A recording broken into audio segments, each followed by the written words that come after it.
Pak, kemarin kan saya udah konsul ke Pak Gun yang masalah ini ya Pak, yang loss-nya didefinisikan X kali Y, yang mana X-nya itu average claim size sama Y-nya itu number of claim.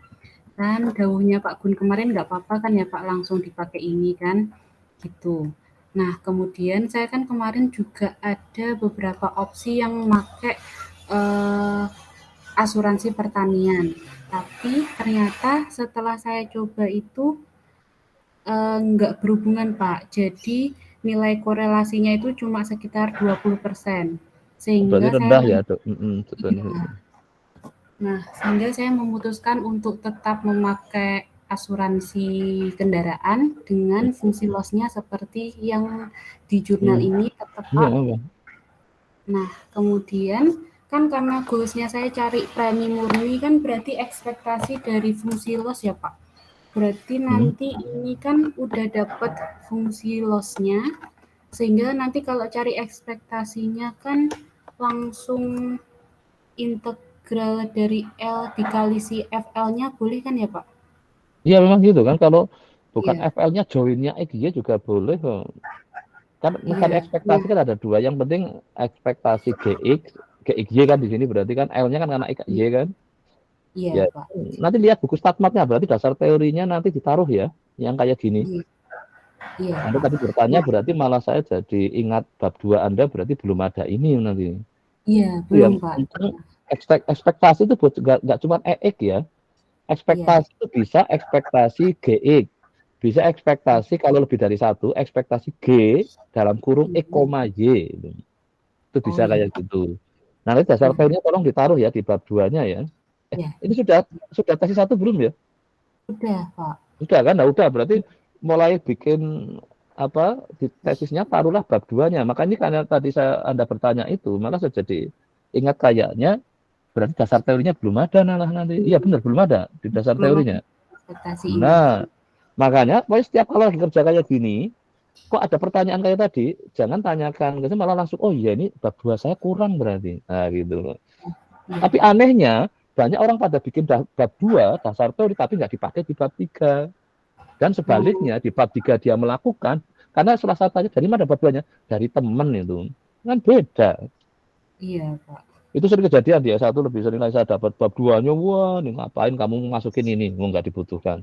Malah yang ini malah nggak ada. Jadi nanti Iya.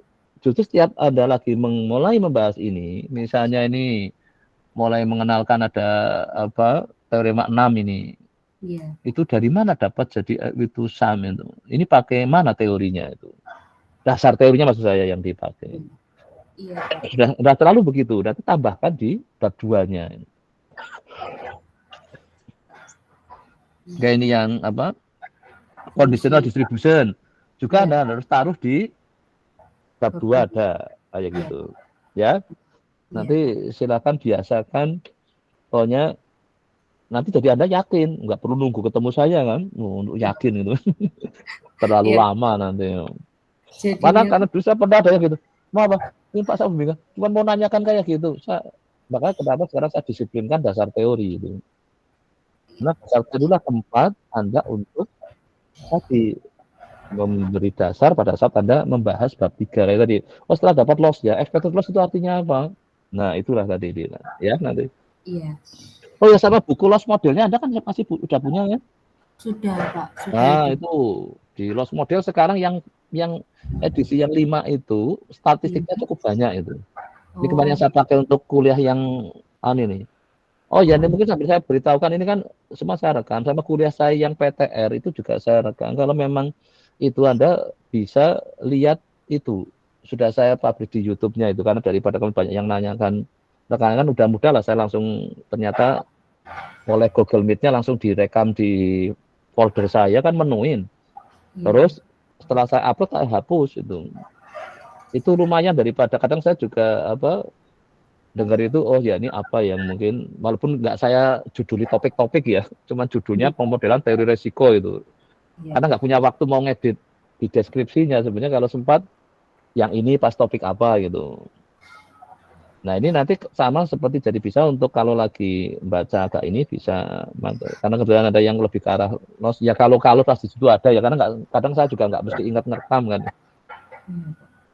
Juga ini juga sama kan, saya rekam juga. Kadang ada yang setelah bimbingan saya minta apa ternyata lupa atau malah melupakan atau apa. Nah ini kadang ini juga saya upload juga itu. Tapi ininya monetesis itu jujur. Karena untuk ini supaya Anda ingat apa sih yang kemarin terakhir. Kadang saya juga untuk mengingat juga. Kadang kayak gini kan karena banyak yang diurus kan, sering lupa Iya, juga ini. iya. Ya oke ya, lanjut terus apa? Nah, terus saya kan pakai fungsi loss-nya ini kan ya, Pak. Mm-mm. Nah, selanjutnya saya udah bikin R-nya. Ini Mm. kemarin saya udah bikin yang di RStudio Cloud, Pak. Tapi karena keseringan buka, jadi sekarang nggak bisa Oh dibuka. iya benar, jatahnya 25 jam. Iya, Makanya boleh double, Anda punya yang off, iya, yang ininya, yang di cloud-nya, itu kalau kira-kira sudah yakin. Jadi waktu eksperimennya boleh di yang ini ya kan, yang di cloud itu hanya kalau saya ingin nyoba itu, iya, Pak. ingin running gitu. Iya, Jadi, karena saya kan nggak mau install R di mana-mana device saya kan, karena ini pakai HP kan bisa. Jadi iya, saya kadang pantau Anda kan pakai HP, overlay-nya saya buka, R-nya saya buka, itu asal ada koneksi internetnya cepat itu bisa. Jadi nggak apa-apa, eksperimennya bisa di off kalau lagi habis kuotanya. Kan cuma 25 jam per bulan itu. iya, Pak. Jadi apa, nggak apa-apa, nanti Anda pakai offline-nya juga. Kan Anda punya kan yang offline-nya kan? Iya, Pak. Ini. Nggak bisa di sana untuk eksperimennya itu. Karena eksperimen kan harus berkali-kali running kan itu. Iya. Nah, Oke, nggak apa-apa sih. sudah saya definisikan juga, Pak. Tadi kan yang di Hmm. jurnal kan rata-rata average-nya sama jumlah klaim ya ini, Pak. Average-nya sama number of claim-nya. Ini sudah saya definisikan juga frekuensinya sama jumlah klaim ini sama rata-ratanya, Pak. Kemudian yang pertama kan cari dulu nilai kopula terbaiknya ya, Pak, untuk ke fungsi loss-nya yang tadi. Ini setelah saya ini kan dapat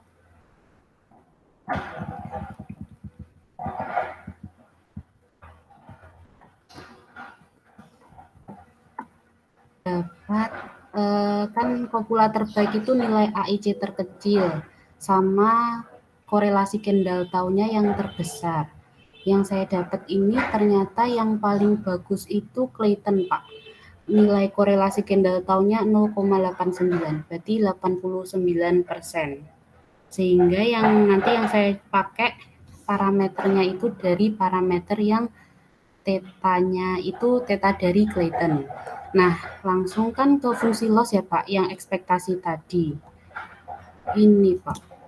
Ini sudah saya bikinkan. Nah,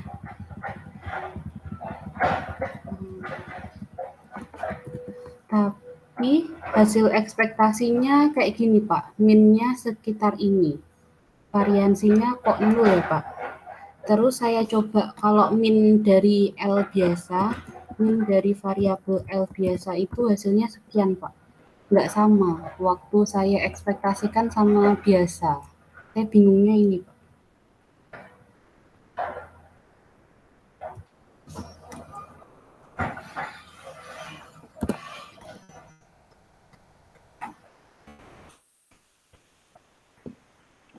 Itu cek programnya, yakin Iya, Pak. ada masalah enggak. Kalau ketemu nol kayak gitu mesti ada sesuatu yang entah di formulanya yang waktu ngentri ke programnya. Karena Iya, pernah kejadian itu iya, Pak. hasil komputernya salah. Hmm, Waktu saya pakai untuk ngabimbingan di S1 untuk sampai saya bingung running berkali-kali pakai punya papernya loh itu datanya iya. persis. Ternyata setelahnya saya kirim MATLAB-nya waktu masih MATLAB dan saya kirim ke penulisnya. Ternyata dia teorinya benar tapi yang salah programmer saya gitu. Kalau saya Oh, penasaran kan. iya, Pak. Jadi kadang ada kayak gitu. Tapi kalau sampai yang kedapatan teorinya yang salah lah itu kan itu jatahnya yang orang S3 malah senang jadi ada penemuan kan. Iya. Nah di sini kalau ada ketemu gitu coba cek di komputasinya yakin nggak ini Anda pakai package atau pakai yang ini Pakai biasa, Pak. program Iya, rakit sendiri iya. Yang karena kayak di R banyak gitu. orang bikin library itu saya pernah kemarin jumpai library-nya judulnya beda tapi isinya sama Jadi library kan bisa bikin kan itu. Iya. Karena ini kan open source ya, beda dengan MATLAB kan itu kan jadi ya saya pengalaman ini setiap kuliah saya tugas pakai ini kan, Encron. Library-nya beda, judulnya tapi ininya sama hasilnya. Berarti kan programnya sama di dalamnya kan. Iya. Nah ini maka nanti coba dicek kalau Anda ngerakit sendiri. Kadang memang di program kayak gitu, tapi kalau sampai tadi dapat ada, ini kayaknya di sini mungkin di sisi sintaknya bisa. Kalau kedapatan angka pun belum tentu itu juga benar kan. Iya. Kalau angkanya agak aneh. Iya. Itu Pak yang saya bingung kok hasil waktu ekspektasi pakai rumus sama min sendiri itu kok beda gitu. Nanti treat aja per ininya. Karena memang ya boleh dikatakan asiknya main kayak gini kan kayak orang main game, jadi harus termati kira-kira di. Iya Pak. Terus juga Anda bisa masuk komunitasnya ya, yang komunitas R itu. Itu kalau yang R-Cloud-nya ada itu. Saya dulu pernah komunikasi kayak gitu ya dengan, karena kadang tanya teman di sekitar kita, ini kayak saya misalnya mau ngecek ke dalam kayak gini kan ya enggak mungkin kan, mau ada waktu mau mana kayak bisa langsung tahu salahnya kan enggak mungkin kan. Iya. Jadi, saya dulu waktu itu udah saya kontak, malah akhirnya dapat malah orang Norwegia apa yang terus dapat orang Australia, pas ketemu di suatu forum malah dikasih buku ini loh, saya punya banyak algoritma ini, buku khusus tentang komputasi kayak gini. Pernah dari orang ngomong dikasih list MATLAB banyak banget itu. Perlu milih-milih sendiri. Ya nggak langsung ini, tapi saya curhat-curhatan kayak gitu. Iya. Kan ada community itu. Nah manfaatnya banyak, latihan bergaul seluas mungkin. Karena kadang nggak mungkin kayak gini saya wah kira-kira di mana ya kan, nggak mungkin dengan cepat saya juga ngelihat kan. Iya. Tapi yang penting kalau saya hanya setelah feeling aja, karena pengalaman di programming kan sering ada, sudah hasil pun ada yang aneh, saya mulai agak curiga kan, ini kayaknya enggak, ini minnya sudah dapat kan, ini kok varian malah nggak nongol. Iya, Padahal Pak. kalau secara teori kalau sudah ada min kan mesti ada variansi, kecuali memang dia nggak ada beda loh ya. Iya. Semua sama, nggak ada variasi. Berarti kan karena variansi kan mengukur variasi kan. Iya, Pak. Padahal datanya nggak mungkin kan sama semua kan. Nggak mungkin. Nah, makanya itu kan sudah jelas ini mesti kesalahan di ininya kan. Entah di program langkah yang mana. Iya, Pak. Kecuali kalau datanya sama semua, maka rata-ratanya kan ya sama, misalnya datanya 4 semua, rata-ratanya mesti 4 tanpa variansinya 0 kan jadinya. Itu aja nggak 0 ya. Ini 0 kan artinya error kan. Iya, Pak. Kalau 0 malah masih ya, oh berarti datanya sama semua, ini nggak ada variasi. Iya, Kalau ini Pak. jelas ada sisi di programmingnya lah itu. Iya. Oke, nanti silakan, ini tantangan untuk Anda kan yang lagi ya. Kalau syukur dari teman-teman yang sama, karena sekarang pemakai R kan makin banyak gitu, karena semua kuliah saya sekarang saya dorong pakai R, terutama R yang cloud itu. Kan dulu pernah ikut kuliah saya, pernah ya? Pernah, Pak. Itu sudah pakai R belum? Sudah, yang itu resiko. Dari resiko kan sudah kan, jadi sudah itu kan semua sudah dorong pakai R. Jadi yang sekarang komunitas R di ini sudah banyak itu. Iya, Karena yang S3 pun saya bawa ke R, yang S1 semua R. Sama LaTeX sama R. Jadi tadi ada yang masalah LaTeX ya, nanti bisa ada tanya. Kan saya buatkan grup ini. Iya. Ya silakan, pokoknya Anda bisa punya narasumber ke siapa aja lah untuk ini. Iya, tinggal ini aja Pak. Ya oke, berarti sudah ada progres lah lumayan, tinggal diteliti lagi aja di. Terus satu lagi Pak, saya mau nanya, kan kalau misalkan di jurnal-jurnal kayak gini, si frekuensinya udah diasumsikan distribusinya Poisson sama yang jumlah klaimnya itu berdistribusi gamma ya Pak. Nah, kemudian saya ini sebenarnya data saya itu saya coba waktu Kolmogorov-Smirnov itu nggak berdistribusi seperti itu Pak. Jadi apa?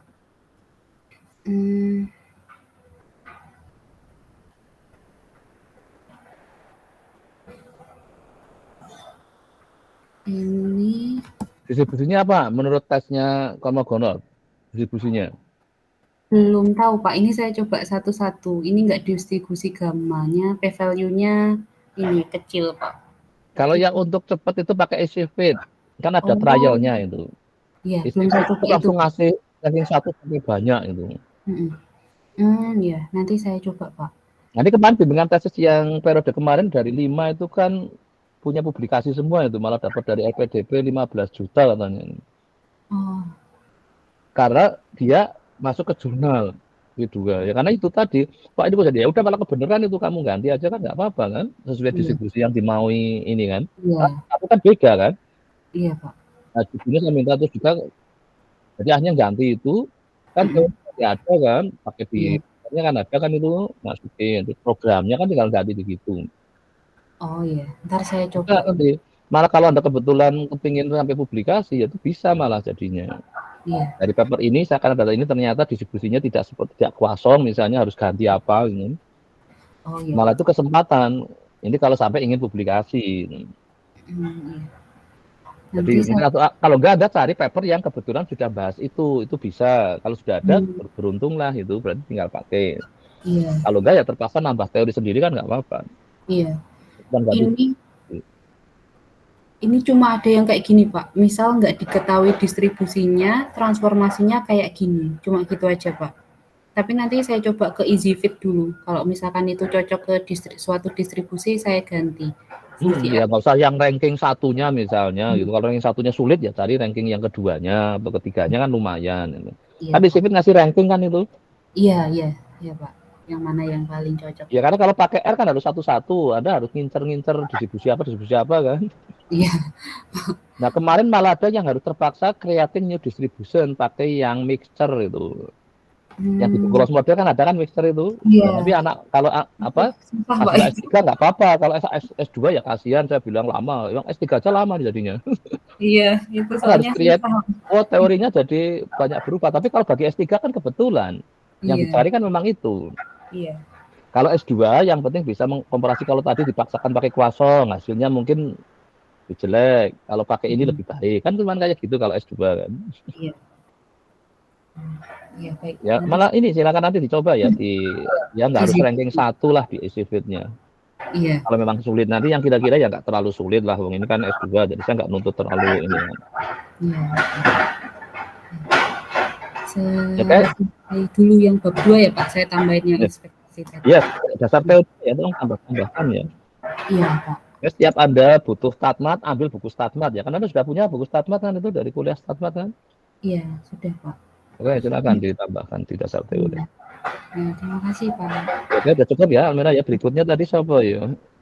Oh, Ramli ya. Ini teman Iya, dua Pak. aja. Saya. Silakan Ramli ya. Anda sudah tesis 1 juga ya? Sudah ya? Sudah, Pak, sudah. Udah ya. Oke, berarti sekarang untuk persiapan tesis 2-nya silakan. Ya, bentar.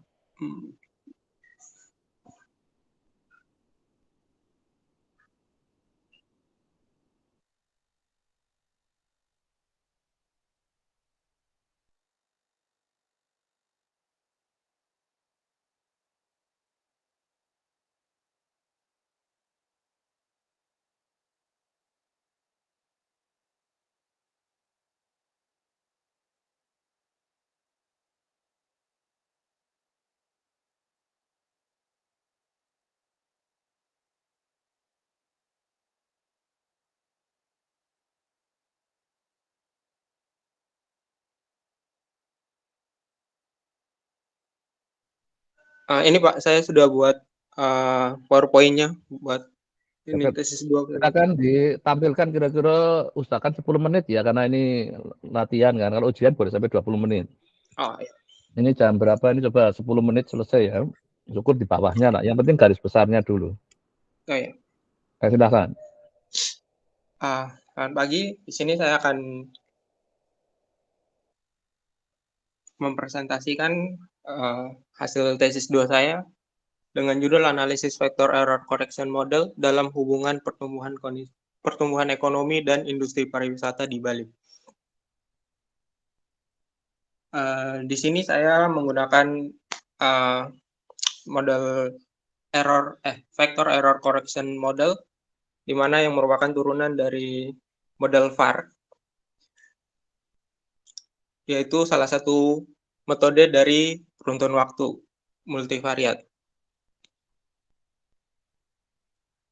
Dengan studi kasusnya mengenai pendapatan ekonomi di Bali, di mana saya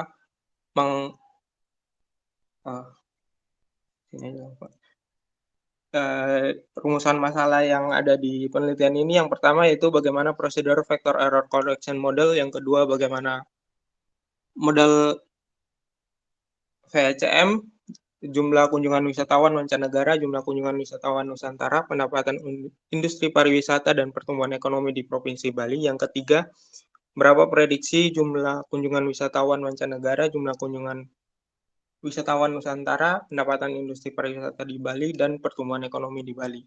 Terus yang keempat, bagaimana hubungan dan pengaruh jumlah kunjungan wisatawan mancanegara dan jumlah kunjungan wisatawan Nusantara, serta pendapatan industri pariwisata di Bali dan pertumbuhan ekonomi di Provinsi Bali.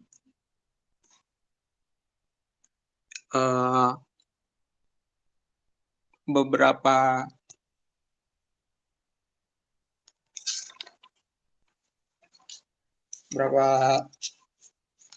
artikel yang digunakan dalam penelitian ini. Yang pertama ada Rui dan Sarma, terus ada Rui dan Hu, Putri dan kawan-kawan, Caraka dan kawan-kawan, terus Sao dan kawan-kawan, Pratiwi dan kawan-kawan, Mert dan Haglar, terus yang terakhir ada Ren dan kawan-kawan. Berikut model dari vector error correction model, yaitu delta Y T sama dengan Pi dikali dengan YT-1 ditambah dengan jumlahan dari gamma I delta YT min I dari I sama dengan 1 sampai P min 1 ditambah dengan UT. Nah, berikut variabel dalam penelitian ini yaitu ada 4 variabel endogen, yaitu yang pertama variabel PDRB yang merupakan PDRB Provinsi Bali sebagai proksi dari pertumbuhan ekonomi berbentuk triwulan dari 2013 sampai 2022. Yang berikut ada variabel PAR yang merupakan pendapatan lapangan usaha, akomodasi, dan penyediaan makan dan minum sebagai proksi dari jumlah pendapatan industri pariwisata di Bali berbentuk triwulan dari 2013 sampai 2022.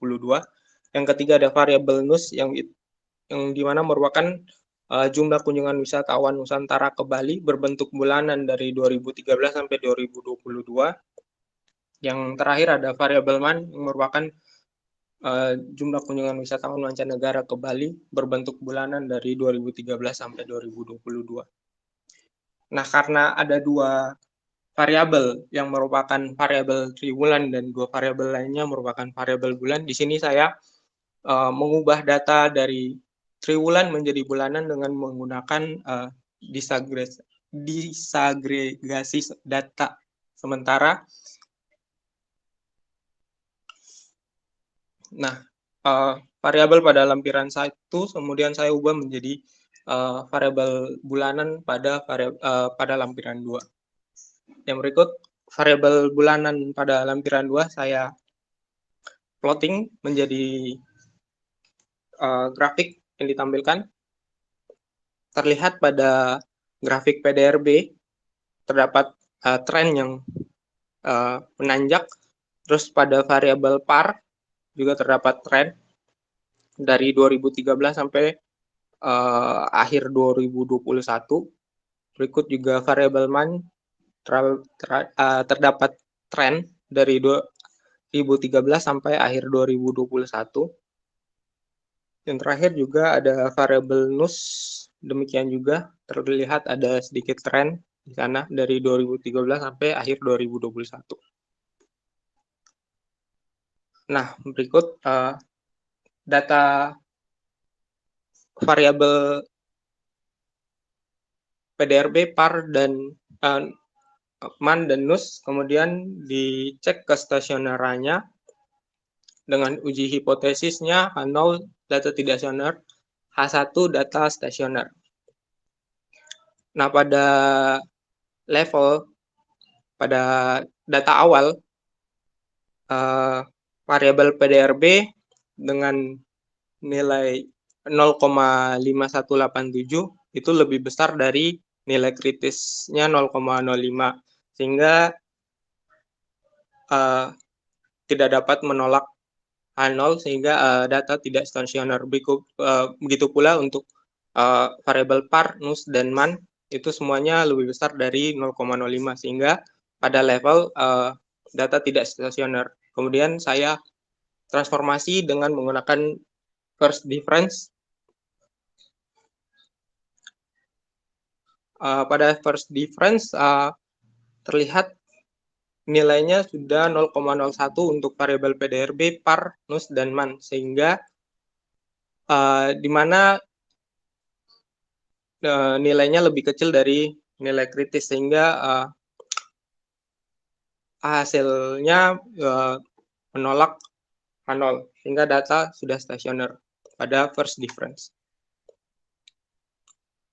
Kemudian ditentukan order optimum dengan memilih nilai FPE, AIC, HQ, atau SC yang paling kecil.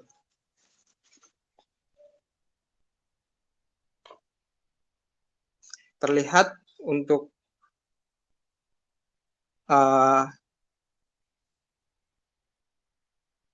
FPE, nilai terkecilnya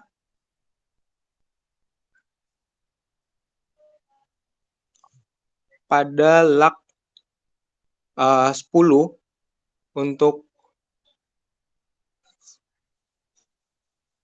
AIC juga pada log 10, untuk HQ pada log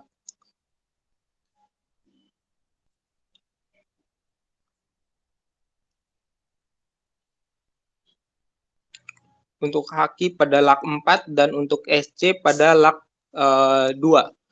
Sehingga dipilihlah log 2 yang menjadi order optimumnya. Dengan mempertimbangkan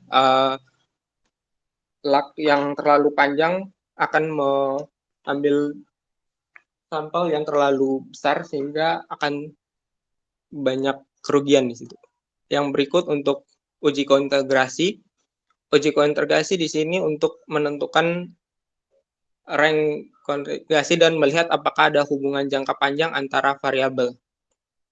Terlihat pada hipotesis satunya, terlihat pada yang pertama itu tidak ada hubungan dengan nilai kritisnya 27,14 itu lebih kecil dari statistik threshold-nya, sehingga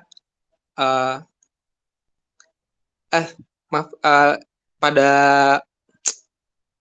hipotesis yang minimal 3 itu nilai kritisnya 8,18 itu lebih kecil dari statistik threshold-nya yang nilai 23,56, sehingga terdapat minimal ada 3 hubungan antara variabel tersebut. Nah, dengan mengetahui order terbaiknya ada di log 2, terus ada 3 hubungan, dapat dibentuk model VHM1 dengan menggunakan data dari Januari 2013 sampai September 2022, seperti ditampilkan pada slide. Berikut untuk uji diagnostik model dilakukan dengan uji Portman-Tau dengan menguji keberadaan autokorelasi pada model VHM1 dengan menguji hipotesis H0 tidak terdapat log 1 tidak terdapat log dari log 1 sampai log 112. H1-nya tidak terdapat paling sedikit satu autokorelasi dari log 1 sampai log 112. Karena p-value lebih besar dari 0,5, maka karena p-value-nya lebih kecil dari 0,5, maka diambil keputusan untuk menolak H0, yang berarti tidak terdapat autokorelasi pada residual model dari log 1 sampai log 112. Berikut untuk keakuratan peramalan. Yang pertama akan dilihat keakuratan peramalan yaitu pada data variabel PDRB. Dengan model tadi diperoleh nilai ramalannya dari bulan Oktober 2022 sampai Maret 2023 ditampilkan pada slide. Pada kolom sebelumnya terdapat nilai aktualnya dari PDRB dari Oktober 2022 sampai Maret 2023 menghasilkan nilai MAPE sebesar 4%, di mana nilai tersebut nilai yang sangat akurat untuk sebuah peramalan karena lebih kecil dari 10%. Berikut untuk variabel PAR juga terlihat pada tabel bahwa nilai MAPE-nya 5%, di mana lebih kecil dari 10%. Peramalan tersebut dinilai sangat akurat. Berikut untuk variabel NUS, terlihat untuk variabel NUS MAPE-nya itu sebesar 17%, di mana peramalan di sini dinilai peramalan yang baik. Yang berikut untuk nilai MAPE dari MAN itu sebesar 13%, juga merupakan peramalan yang baik. Nah, berikut untuk hasil peramalan dari variabel PDRB, PAR, NUS, dan MAN dari April 2023 sampai September 2023 dengan menggunakan model VHM1. Dapat dilihat pada slide. Nah, yang berikut untuk analisis kausalitas Granger, di sini untuk melihat adanya hubungan antara variabel yang satu dengan variabel yang lain. Hipotesis pada pengujian ini, H0-nya X tidak Granger Cause Y, H1-nya X Granger Cause Y. Untuk kausalitas Granger terhadap variabel PDRB. Jadi, dimisalkan variabel PDRB sebagai variabel endogennya dan variabel lainnya sebagai variabel eksogen. Di mana untuk yang pertama variabel PAR itu menghasilkan nilai p-value-nya 0,4417 karena lebih besar dari 0,05 berarti tidak dapat menolak H0 yang berarti variabel PAR tidak Granger Cause terhadap variabel Y. Yang berikut untuk variabel NUS p-value-nya lebih kecil dari 0,5 sehingga sehingga menolak H0 di mana variabel NUS itu Granger Cause terhadap variabel PDRB. Berikut juga variabel MAN itu Granger Cause terhadap variabel PDRB. Yang berikut bisa dilihat untuk analisis kausalitas Granger terhadap variabel PAR-nya, di mana di sini saya misalkan variabel PAR sebagai variabel Y atau variabel endogen, di mana variabel lainnya itu sebagai variabel eksogen atau variabel X-nya. Untuk yang pertama, untuk dapat dilihat pada tabel, p-value semua variabel itu lebih kecil dari 0,5 sehingga semua variabel Granger Cause terhadap variabel PAR. Nah, berikut untuk analisis impulse response function. Analisis IRF ini itu secara visual menunjukkan respon dari suatu variabel terhadap menghadapi suatu shock dari variabel suatu shock yang diberikan oleh variabel lain. Nah, di sini untuk yang pertama saya akan melihat respon dari variabel PDRB terhadap shock yang diberikan dari variabel lainnya. Yang pada gambar pertama itu ada variabel MAN yang memberikan shock terhadap variabel PDRB, di mana terdapat saat bulan pertama sampai bulan ketiga itu respon dari adanya shock dari MAN itu PDRB positif dari bulan pertama sampai bulan ketiga dan akan kembali normal setelah bulan periode ke-15. Untuk variabel NUS itu memberikan shock di mana akan terjadi penurunan dari bulan pertama sampai bulan ketiga dan akan kembali normal itu setelah bulan periode ke-15. Berikut juga ada variabel PAR itu memberikan shock positif terhadap PDRB dari bulan pertama sampai bulan ke-5 dan akan kembali normal pada periode ke-15. Untuk variabel PDRB sendiri akan memberikan shock negatif terhadap variabel PDRB itu sendiri dan akan kembali normal pada periode ke-15. Untuk grafik berikut, fungsi respon influx dari variabel PAR terhadap shock yang diberikan oleh variabel-variabel lainnya. Yang pertama ada variabel MAN, itu menyebabkan nilai PAR akan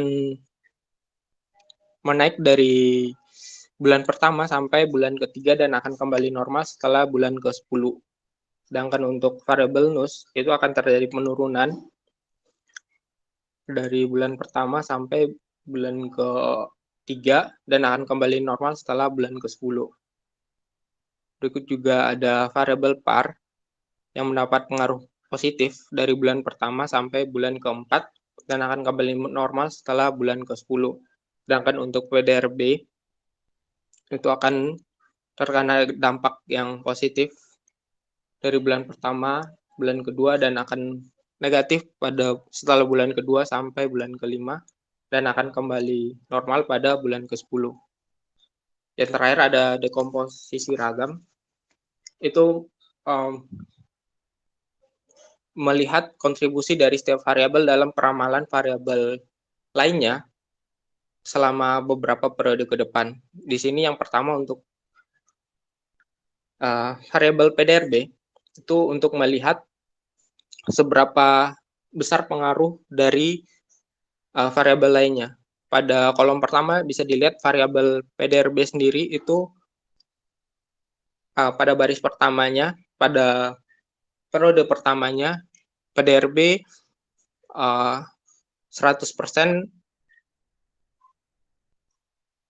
menjelaskan tentang PDRB itu sendiri, dan yang variabel lainnya itu cuma 0%. Dan pada akhir periode ke-15 itu PDRB dijelaskan oleh variabel PDRB sebesar 56,52%, sedangkan variabel PAR 33,99%, sedangkan variabel lainnya tidak terlalu berpengaruh dengan signifikan. Untuk besarnya kontribusi dari setiap variabel dalam meramalkan variabel PAR selama 15 periode ke depan bisa dilihat pada baris pertama. Pada periode pertama itu variabel PDRB itu lebih besar menjelaskan variabel PAR itu sendiri, yaitu sebesar 66,39%, sedangkan untuk variabel PAR sendiri itu hanya menjelaskan variabel PAR itu sendiri sebesar 33,61%. Sedangkan variabel NUS dan MAN itu tidak menjelaskan atau tidak berkontribusi sama sekali terhadap variabel PAR. Sampai periode ke-15, variabel PDRB itu sendiri masih menjelaskan variabel PAR sebesar 51,18%, variabel PAR sebesar 38,41%. Nah, berikut dapat disimpulkan dari pembahasan sebelumnya. Itu yang pertama, model VCM1 yang diperoleh memberikan hasil peramalan PDRB dan PAR yang sangat akurat dengan nilai MAPE hanya sebesar 4% dan 5%. Yang kedua, pertumbuhan ekonomi di Bali signifikan dipengaruhi oleh jumlah kunjungan wisatawan dan jumlah kunjungan wisatawan Nusantara dan kunjungan wisatawan mancanegara. Sementara itu, pendapatan industri pariwisata di Bali signifikan dipengaruhi oleh pertumbuhan ekonomi Provinsi Bali, jumlah kunjungan wisatawan Nusantara, jumlah kunjungan wisatawan mancanegara ke Bali. Yang berikut ada pendapatan industri pariwisata di Bali dan jumlah kunjungan wisatawan ke Bali pada bulan sebelumnya akan mendorong peningkatan pertumbuhan ekonomi ke Bali selama 4 bulan mendatang. Pertumbuhan ekonomi Bali dan jumlah kunjungan wisatawan ke Bali pada bulan sebelumnya akan mendorong peningkatan pendapatan industri pariwisata Bali. Yang terakhir, kontribusi terbesar terhadap variasi pertumbuhan ekonomi Bali adalah pertumbuhan ekonomi Bali dan pendapatan industri pariwisata. Sementara kontribusi terhadap variasi pendapatan industri pariwisata Bali adalah pertumbuhan ekonomi Bali dan pendapatan industri pariwisata Bali. Untuk saran di sini penulis menyarankan untuk penelitian selanjutnya mengembangkan model dari vektor autoregresif pada model lainnya dan pada data lainnya. Dapat juga ditambahkan variabel eksogen pada pengembangan dari model VAR dan atau VHM ini. Pada penelitian ini juga tidak melibatkan variabel lain seperti variabel nilai tukar rupiah, inflasi, indeks harga konsumen, dan variabel lain yang mungkin mempengaruhi pertumbuhan ekonomi. Sekian dari saya, Pak. Terima kasih.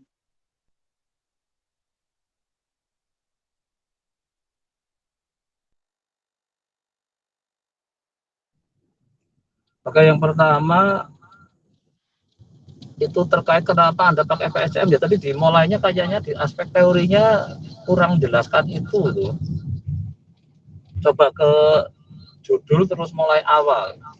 Jadi kenapa Anda mau membahas apa? Pertumbuhan apa ini?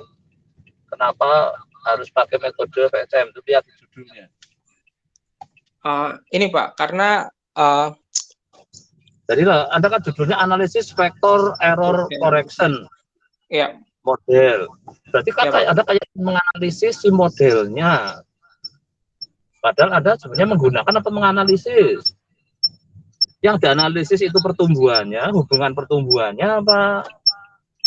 Nah ini jadi kalau yang Anda analisis itu pertumbuhannya, jadi analisis hubungan pertumbuhan ekonomi dan industri pariwisata di Bali dengan vektor error si model. Tapi kalau yang Anda mau kupas itu si VECM-nya, ya boleh-boleh aja. Tuh. Nah, tapi ini kok Anda ingin menganalisis VECM dalam hubungannya, dalam hubungan pertumbuhan.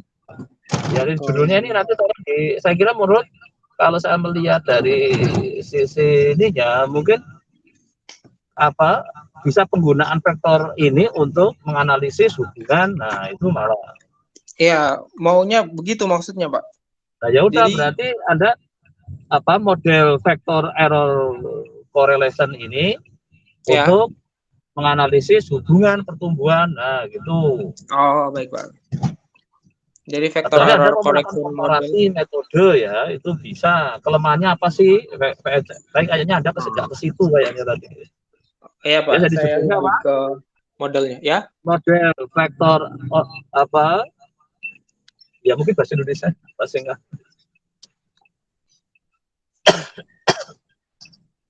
Ya bisa juga ya vektor VECM untuk analisis hubungan pertumbuhan ekonomi dan industri pariwisata di Bali.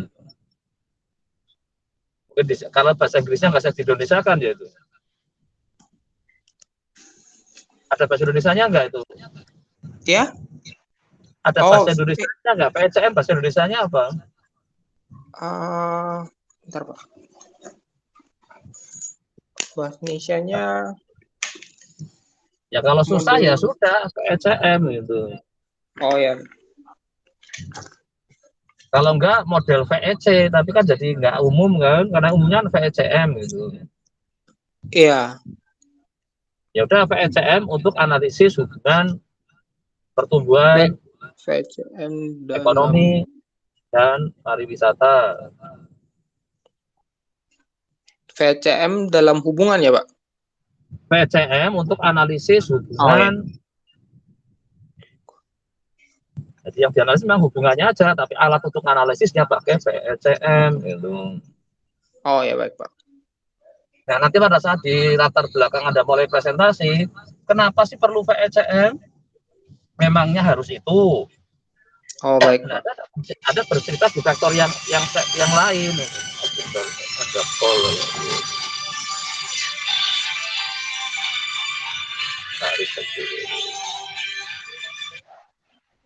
Oke.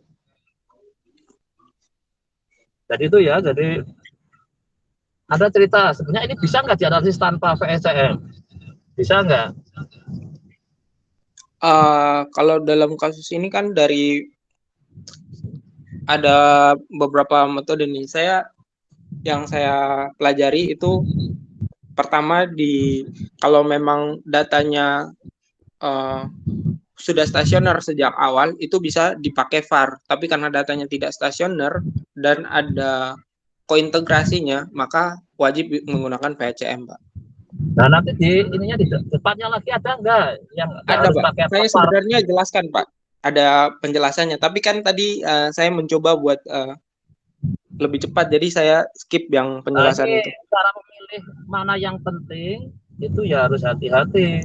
Oh ya, Pak. Padahal itu penting kan. Oh ya. Walaupun Nanti saya akan tambahkan. tetap Saya akan tambahkan di kepentingannya. PPT-nya. Oke, besok jadi kalau karena Anda masuk ke PECM-nya itu perlu itu 1 slide atau 2 slide itu perlu ngomong itu. Oh ya, Pak. Karena S2-nya kan S2 matematik kan, berarti S2 di metodenya. Iya, Pak. Lain kok susah pakai itu. Jadi sebenarnya kalau kondisinya kayak gini cukup pakai ini. Karena kondisinya gini harus pakai ini aja gitu. Oh ya, Pak. Ya nanti biasanya kan setiap metode ada kayak klausul prasyaratnya lah itu. Ya ya. Di tesisnya sudah dijelaskan, tapi di PPT-nya Ya yang udah di presentasinya loh ya. ya. Jadi Pak, kalau misalnya Anda nanti latihan butuh waktu 20 menit, mungkin Anda kan harus mempercepat ini, nah, ini bagian mana yang dikurangi. Oh, baik, Pak. Ya, kita tadi sudah cukup alurnya. Paling ujiannya mungkin ya minggu depan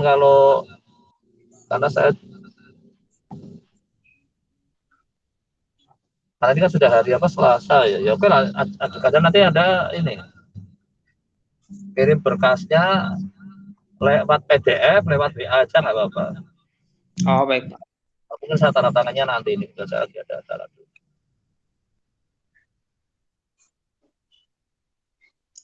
Jadi saya tinggal lengkapi berkas terus nanti saya kirimkan ke Bapak ya.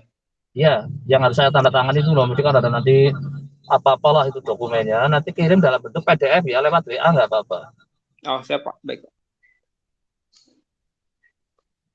Udah cukup? Cukup, Pak. Ya. Karena saya pikir tadinya mau tak barengkan Almira, tapi kelihatannya Almira belum siap tadi kayaknya. Masih ada trouble. Iya, Ya nanti Almira ada kayaknya masih ada trouble. ya. Ini, Pak, Hastia juga nggak muncul ya padahal. Hastia padahal saya.